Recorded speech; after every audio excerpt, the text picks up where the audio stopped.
I wish I could say this story was easy to tell, but it's not. In fact, it feels like I'm tearing open a wound that hasn't even begun to heal. Still, you're here for the truth, and that's what you're going to get. The night started with applause, not for me, but for the idea of me. My wife had orchestrated this massive surprise party, and everyone was clapping like they were part of some feel-good movie scene. I just stood there, stunned, wondering why my own life suddenly felt like a show where I didn't even know my lines. Balloons everywhere, candles flickering, and the faces of friends, co-workers, even my old high school buddy I hadn't seen in over a decade. It was overwhelming, but that wasn't the worst part. Linda, my wife, looked like she'd just stepped out of a magazine cover, flawless, smiling, perfect. And then she picked up the microphone. "Everyone," she said, with this strange energy, "there's something I need to share tonight. Something Harold needs to hear, too." The room went quiet, but I felt the air change. I swear I felt it, like the temperature dropped 10 degrees in that moment. She started talking about honesty, how secrets only grow heavier when you hide them. I laughed nervously because I thought she was just building up to some heartfelt toast or maybe a joke at my expense. But then her tone shifted. It was subtle at first, like someone stepping on a cracked floorboard. "There's something I've done," she said, her voice clear but trembling. "And I can't pretend anymore. Not tonight." My hands tightened around the glass I was holding. Every single face in that room turned to watch her, to watch us. I wasn't sure if I should stop her or just wait. And then she said it. Not a vague hint. Not a mistake.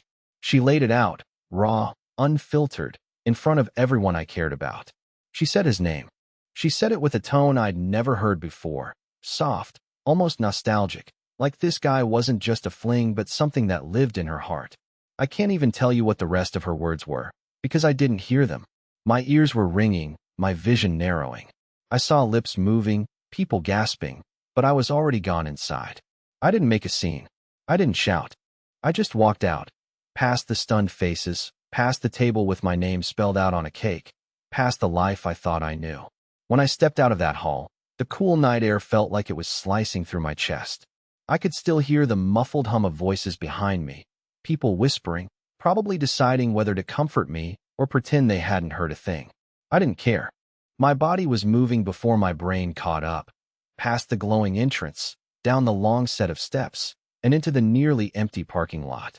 I remember my hands trembling, my jaw tight, and this strange ringing in my ears that made everything else sound distant. I leaned against my car, trying to make sense of it all. Was this some kind of sick joke? Was she trying to humiliate me in front of everyone?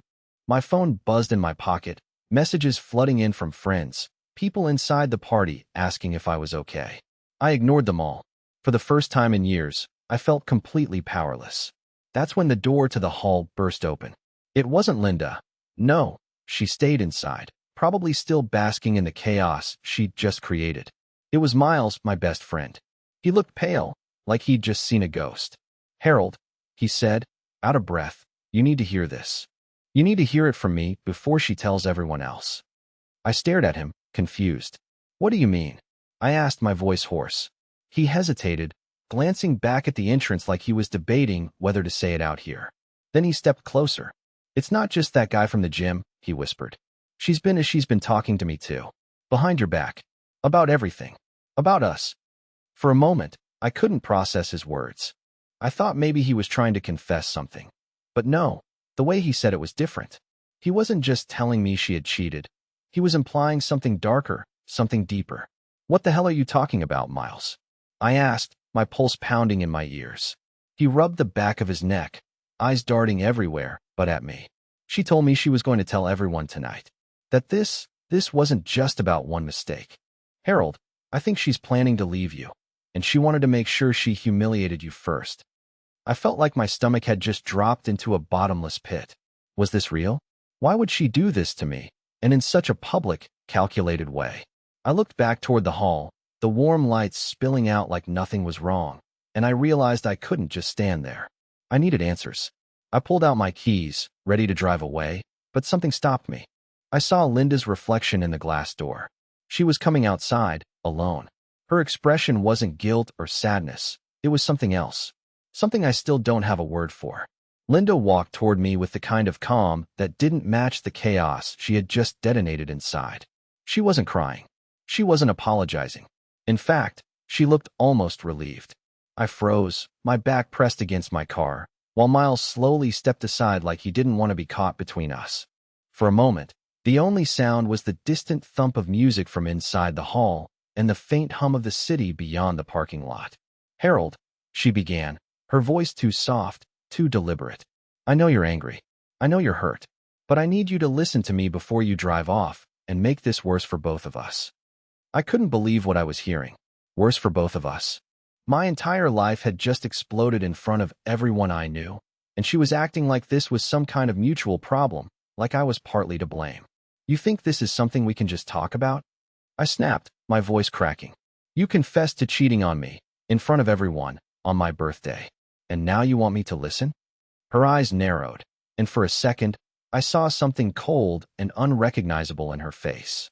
"It wasn't supposed to come out like that," she said, crossing her arms. "But you weren't supposed to find out this way either. Miles wasn't supposed to."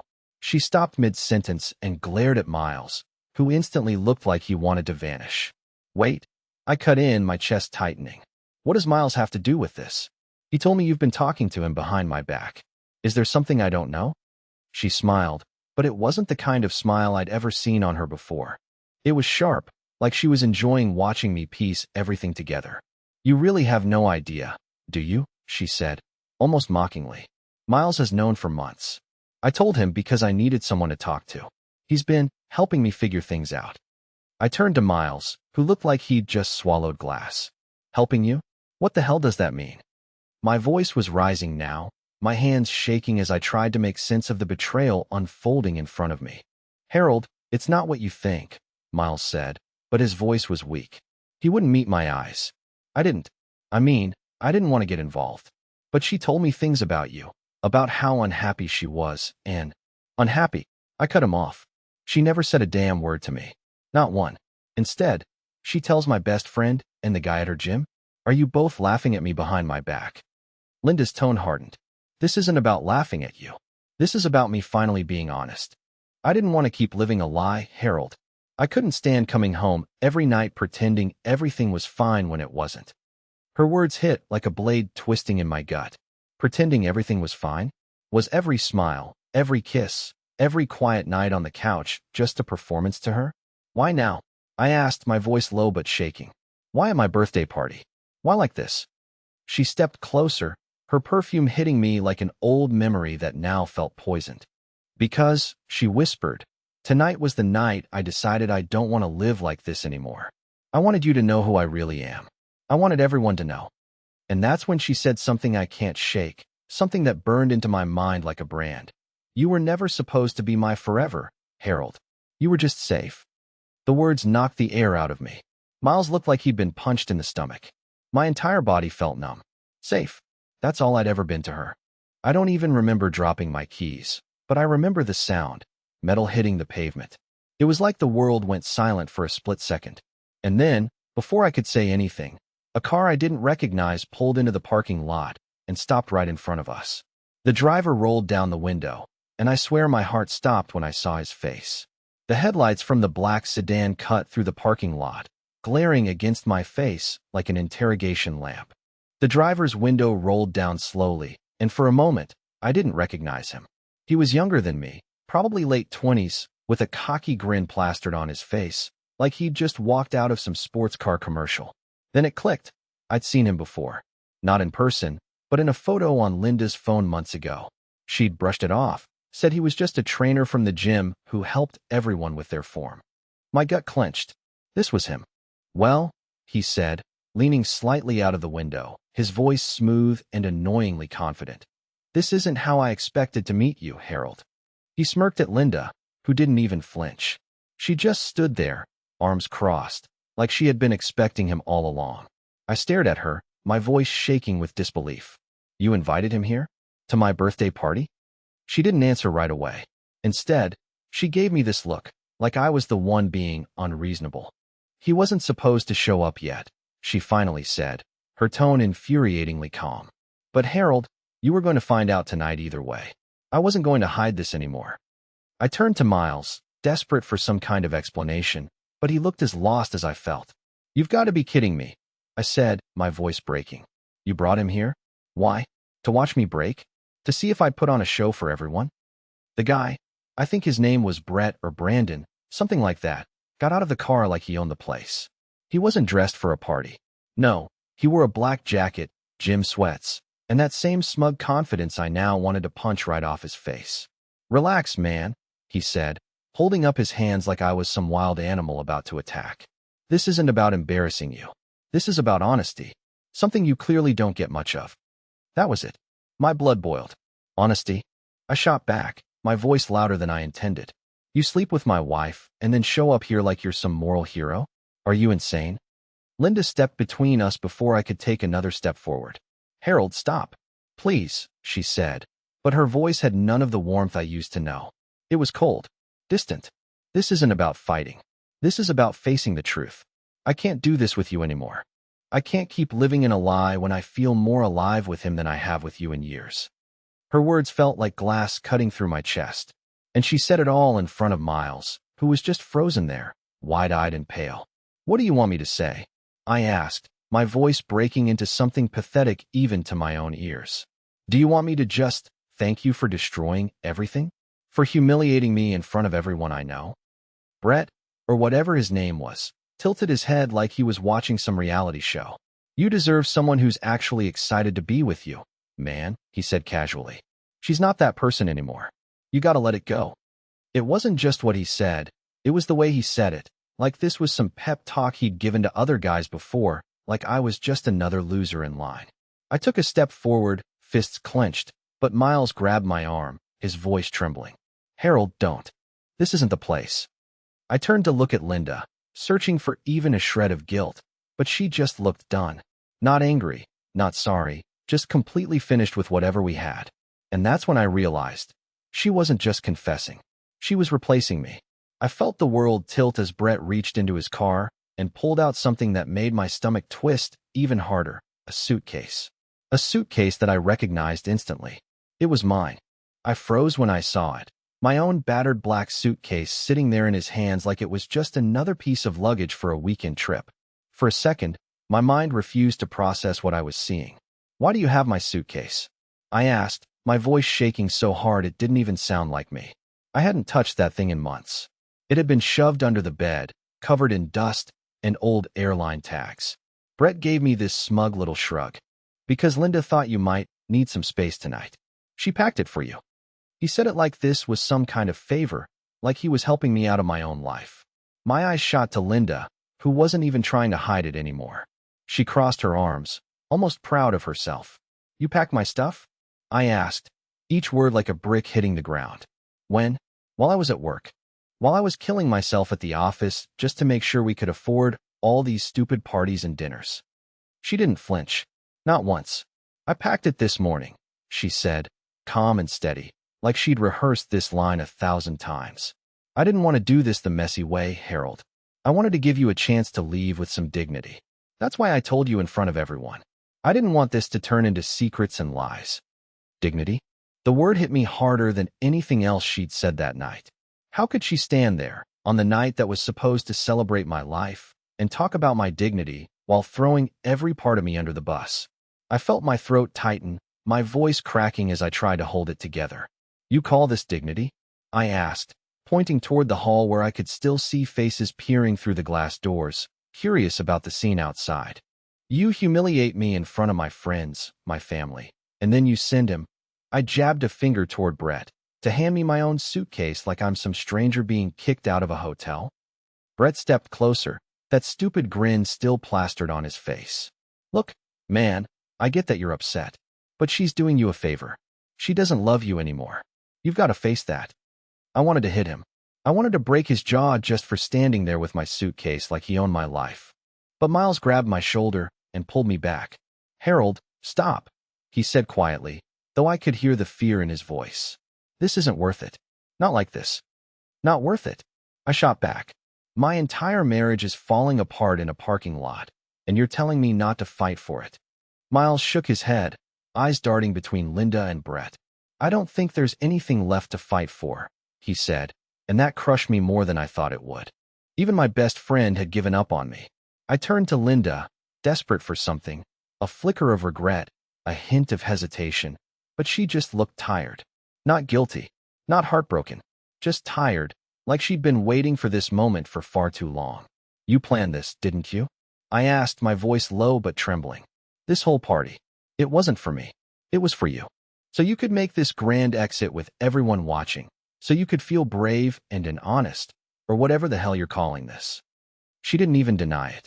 She just said, I needed everyone to know the truth. I couldn't keep pretending anymore.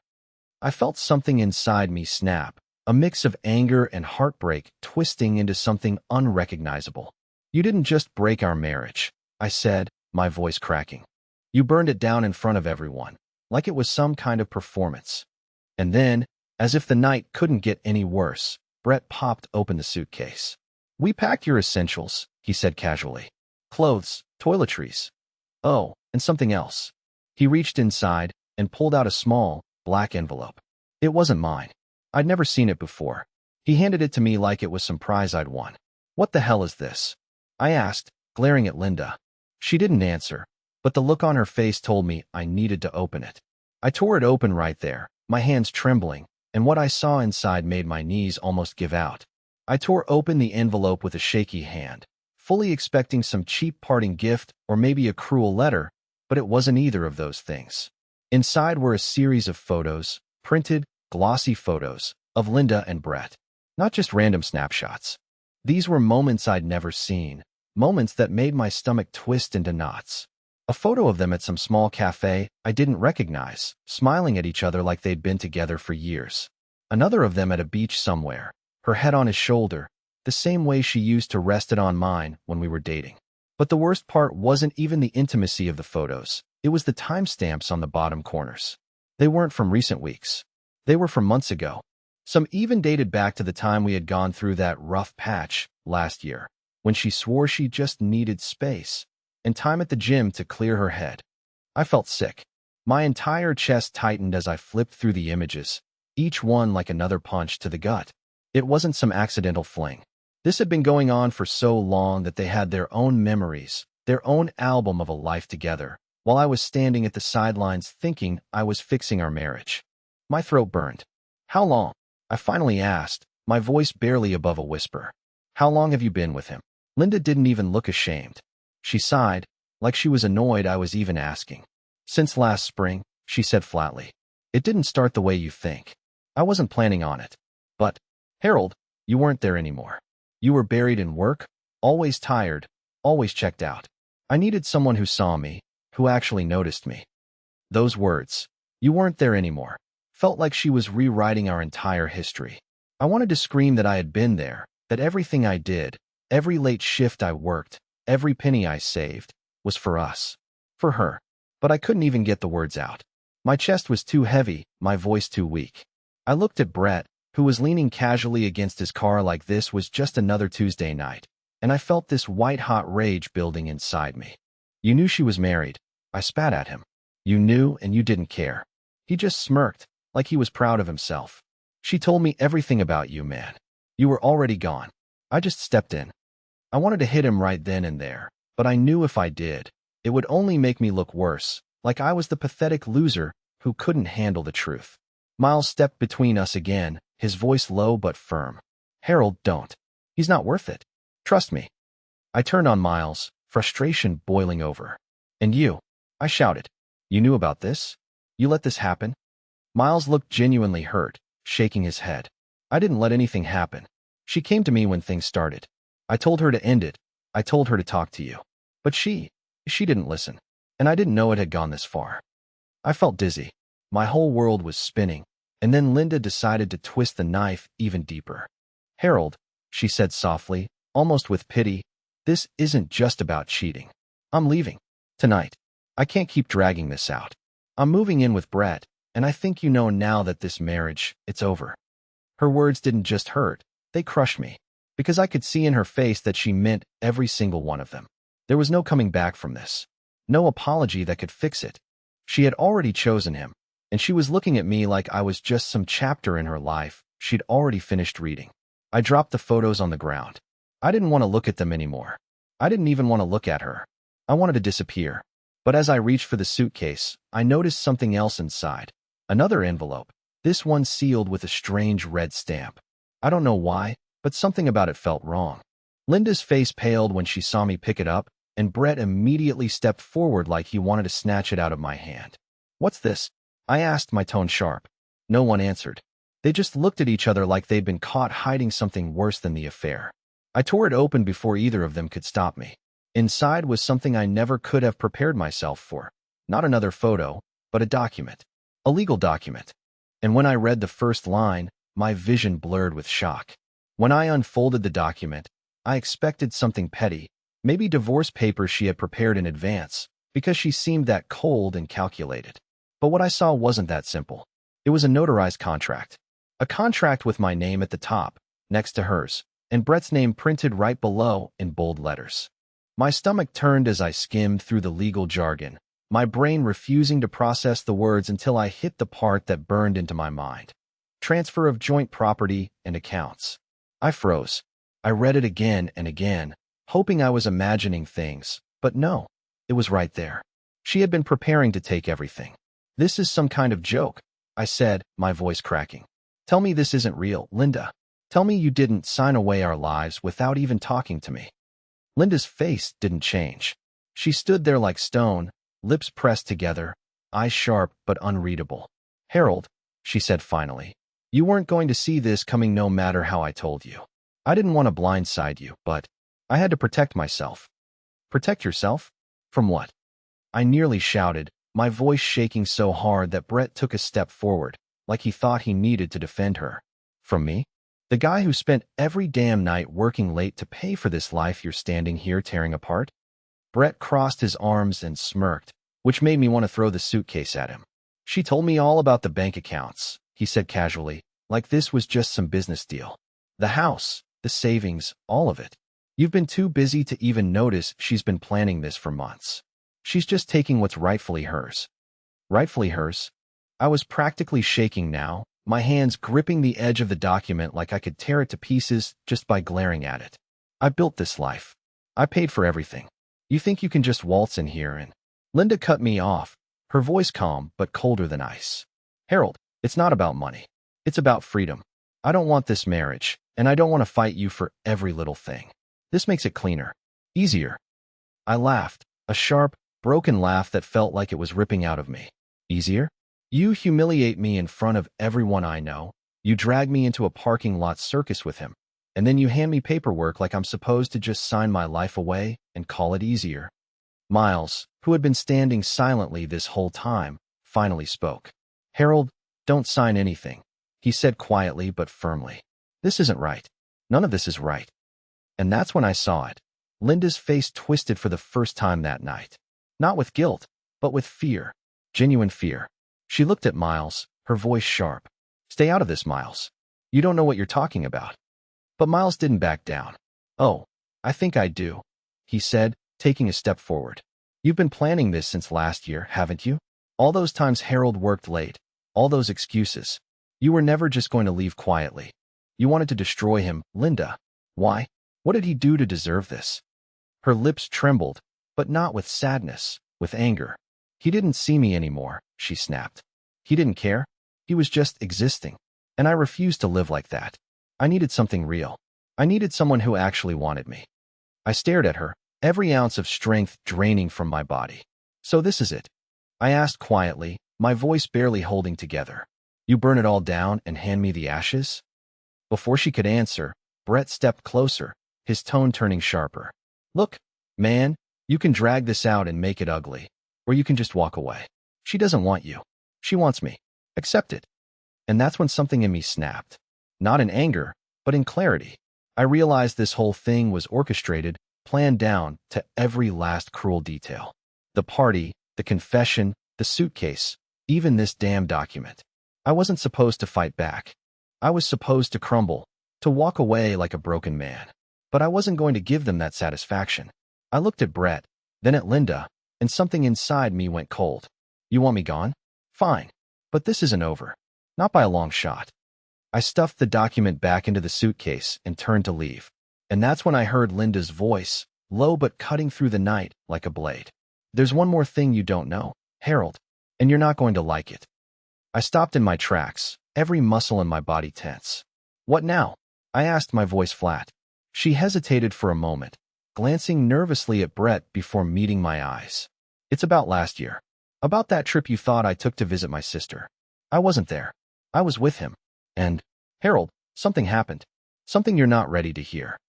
Her words hit me like a sledgehammer, but instead of breaking me further, something inside me just stopped caring. It was like my heart had been on fire all night, and now there was nothing left to burn.